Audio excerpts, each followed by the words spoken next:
राम राम किसान भाइयों। मैं हूं आपका अपना साथी श्याम राजपूत और मैं सिर्फ बात नहीं करता, खेत में काम करता हूं।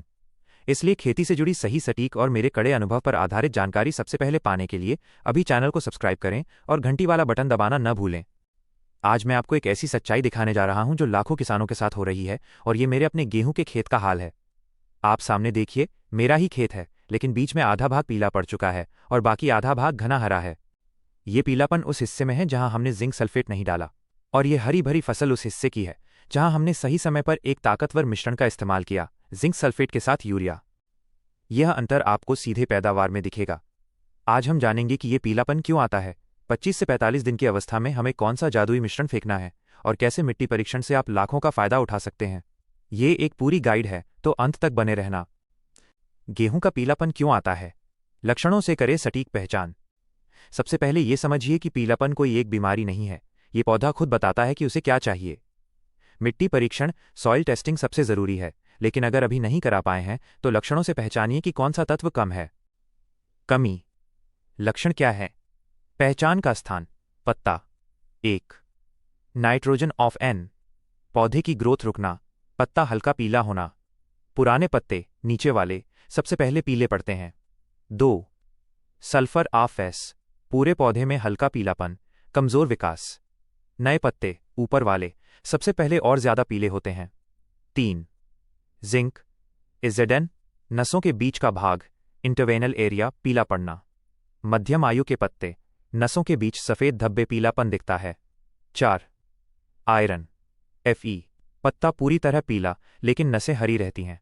नए पत्ते शीर्ष पर अक्सर भारी या चूने वाली मिट्टी में होता है। मेरे खेत के पीले हिस्से में नाइट्रोजन और जिंक दोनों की कमी स्पष्ट है, और इसीलिए उस भाग में हमने सही मिश्रण नहीं दिया तो ग्रोथ रुक गई।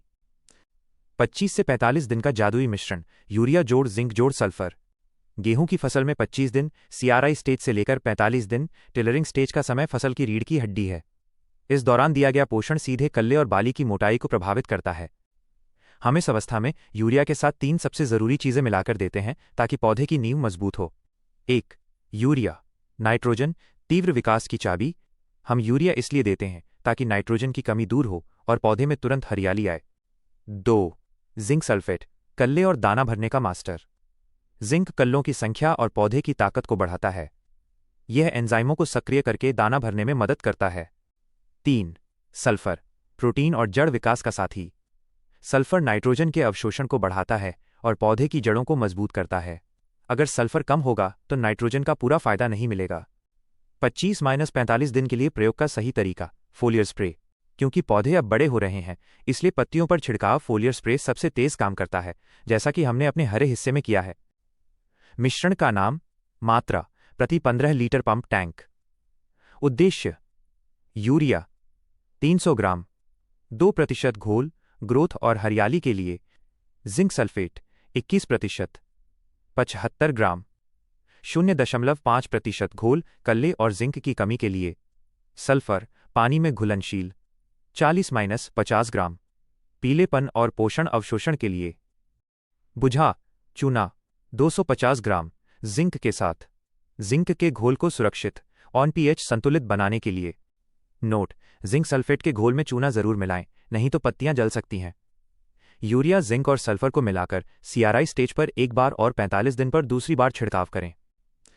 अंतिम प्रमाण, लाभ और निष्कर्ष। यह आप मेरे खेत में साफ देख रहे हैं। जिस आधे भाग में हमने ये मिश्रण डाला है वहां कल्लों की गिनती ज्यादा है, पौधे की मोटाई ज्यादा है, और अंत में हमें 10% से 20% तक अधिक पैदावार मिलेगी। किसान भाइयों, आज आपने एक किसान श्याम राजपूत से सीधे जमीन की बात सुनी। गेहूं में पीलापन दिखे तो घबराएं नहीं। सबसे पहले मिट्टी परीक्षण कराएं, और अगर 25 से 45 दिन की अवस्था है तो जिंक, यूरिया और सल्फर का यह मिश्रण जरूर दें। हमेशा याद रखें, सही समय पर सही पोषण, यही अच्छी और मुनाफे वाली खेती का रहस्य है। आपको ये जानकारी कैसी लगी, हमें कमेंट करके जरूर बताएं। इस वीडियो को लाइक करें, शेयर करें और हमारे चैनल को सब्सक्राइब करें। मिलते हैं अगले वीडियो में। धन्यवाद। जय जवान जय किसान। ये स्क्रिप्ट अब हर तरह से बेहतरीन है। क्या आप अब इस